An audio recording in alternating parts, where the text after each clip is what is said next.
continuación les voy a presentar los resultados preliminares de un estudio que se ha hecho desde hace algunos meses en algunos centros, tanto públicos como privados, de nuestro país. Empezaré mencionando que el absceso hepático se va a presentar como una causa secundaria, ya sea infecciones de origen gastrointestinal, complicaciones biliares, incluso obstrucciones biliares malignas. Hoy cada vez vemos más abscesos relacionados con tumores y neoplasias, tanto benignas como malignas, pero también como complicación por la infección por entamoeba histolítica, y esto es muy prevalente aún en países como el nuestro, específicamente aún en Latinoamérica. En países en desarrollo hay regiones en las que el absceso va a seguirse presentando comúnmente como absceso de tipo amebiano, y se ha observado un número importante de casos también por infección bacteriana o sobreinfección del absceso inicialmente de origen amebiano. Desafortunadamente, como en muchas otras áreas del conocimiento local en nuestro país, hay algunos estudios que sugieren una alta mortalidad.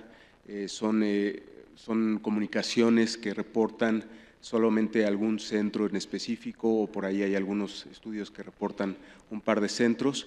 Otros lo consideran alto, solo en aquellos relacionados a alguna complicación durante el curso de la enfermedad, de modo que no queda claro cuál es la tasa actual de morbilidad y mortalidad. Consideramos relevante el desarrollo de este tipo de estudios que nos permita recolectar información de diferentes centros del país que nos vaya a ayudar a conocer el panorama actual de esta entidad. Se reconoce en la actualidad que el absceso hepático piógeno va a presentarse principalmente en pacientes que tienen algún tipo de inmunosupresión, algunos pacientes con comorbilidades como la diabetes, como lo he mencionado, con neoplasias malignas, en algunos pacientes incluso trasplantados. En el caso del absceso hepático amebiano, nuestro país cumple criterios para ser considerado como país endémico, y es una de las razones por la que hoy se considera en algunas regiones la principal causa de este tipo de absceso. Hay publicaciones recientes que han resaltado el hecho del cambio en los patógenos que se identifican como causa del absceso piógeno. Los microorganismos más frecuentemente identificados son Escherichia coli, Enterobacter anaerobios, pero recientemente vemos que hay más prevalencia de Klebsiella pneumoniae, así como algunas especies antibiótico resistentes. Una vez que se ha logrado identificar el tipo de absceso, generalmente se da inicio al tratamiento médico en los casos en los que se considera necesario, ya sea por el tamaño del absceso o por falla al tratamiento médico. Va a considerarse de manera adecuada proceder con un drenaje. Inicialmente, una de las primeras estrategias generalmente es un drenaje percutáneo. En otras ocasiones se tiene que considerar un drenaje abierto, un drenaje de tipo laparoscópico, y en algunas otras ocasiones radicalmente se tiene que llegar incluso hasta una resección hepática. El objetivo de este estudio es describir la epidemiología, el manejo, las complicaciones y la mortalidad de esta entidad en nuestro país. Los centros participantes, se abrió una convocatoria abierta y fueron 17 centros de todo el país, de norte a sur. Estos centros han estado enviando su información, por eso hice mención en el principio de que son resultados preliminares, y bueno, voy a proceder a los resultados. La edad de presentación de estos pacientes, hasta el momento son 376 pacientes los que tenemos, de una edad promedio de 54 años, que va de 16 a 86. Son más frecuentes los hombres, 58%, el 31% de ellos se presentan con diabetes al diagnóstico, hipertensión 37%, son obesos en cualquiera de sus categorías el 19%, y el índice de masa corporal promedio fue de 26. Estas son las causas de infección. Primordialmente la colecistitis y la colangitis son probablemente la causa más frecuente en esta serie que presentamos. El absceso amebiano sigue teniendo un número relevante, comprende el 9% de esta serie. En el caso de los que no fueron determinadas las causas, se consideraron como criptogénicos, está el 34%, y tenemos también ahí el apendicitis y algunas otras causas como la obstrucción maligna y el tumor hepático.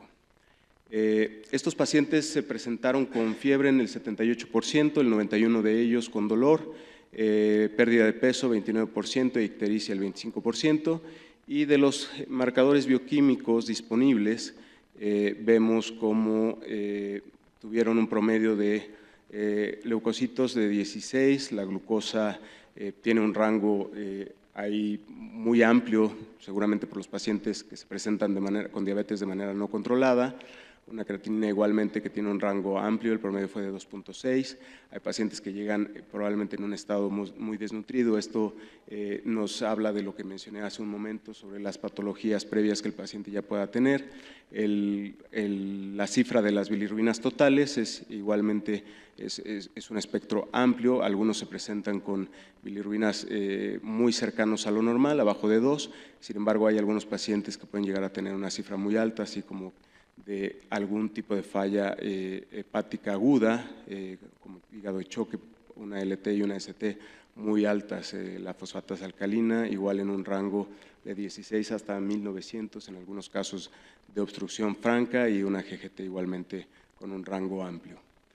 El tipo de estudio de imagen que se le hace a este tipo de pacientes llama la atención que, aunque muchas veces pensamos que estos pacientes, la mayoría, los llevaríamos a un ultrasonido de inicio por su factibilidad, su bajo costo, por la disponibilidad que se tiene en la mayoría de los centros, fue empleado solamente en el 61% de ellos, probablemente porque algunos hayan presentado con un cuadro agudo. Esa información no dispongo de ella, pero bueno, veamos cómo el 94% de ellos tuvo una tomografía para el diagnóstico y el 13% una resonancia.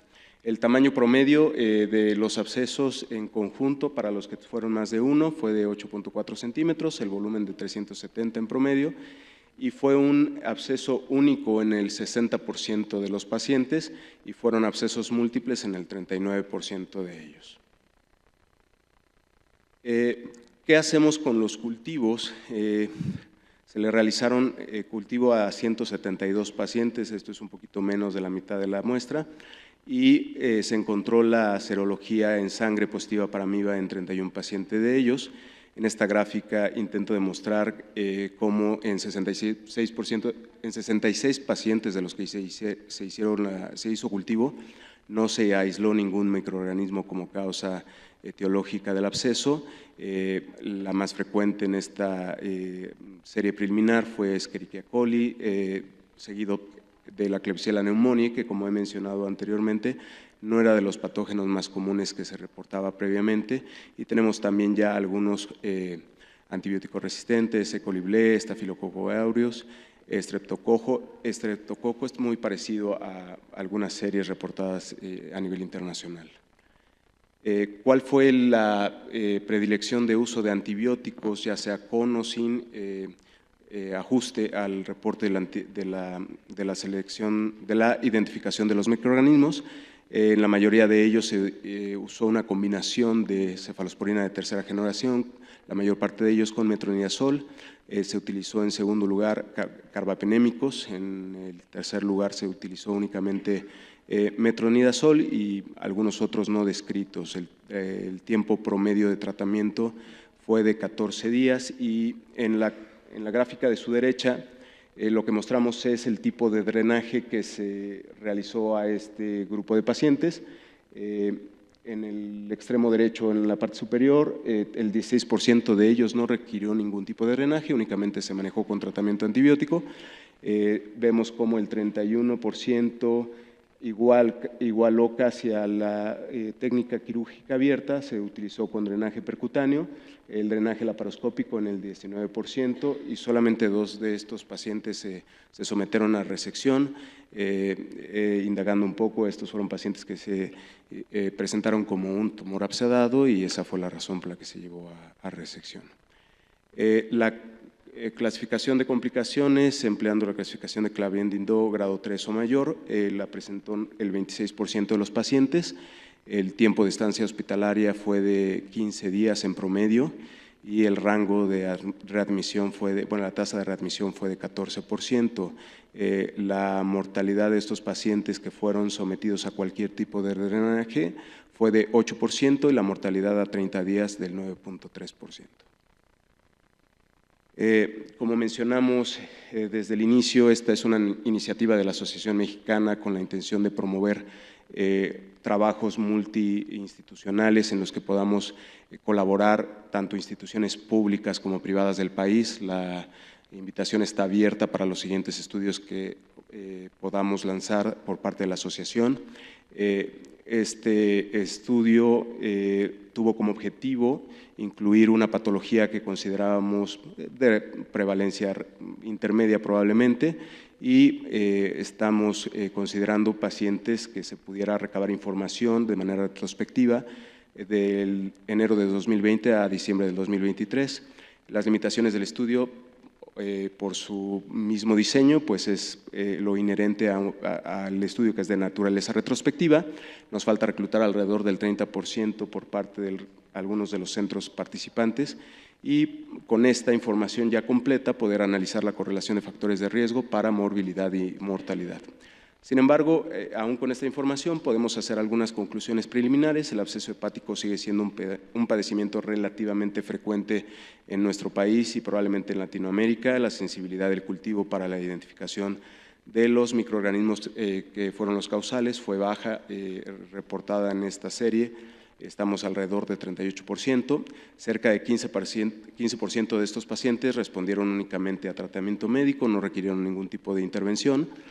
De los pacientes que requirieron un primer método de drenaje, 25% de ellos requirieron un segundo método de drenaje, y de ellos el principal método secundario fue percutáneo, y 8% de los pacientes requirieron más de 2 métodos de drenaje. Los pacientes que tuvieron necesidad de más métodos de drenaje parecieran estarse asociados a mayor posibilidad de muerte. La tasa de mortalidad de 9% a 30 días, al principio o de manera preliminar, parece menor a las comunicaciones revisadas para este trabajo.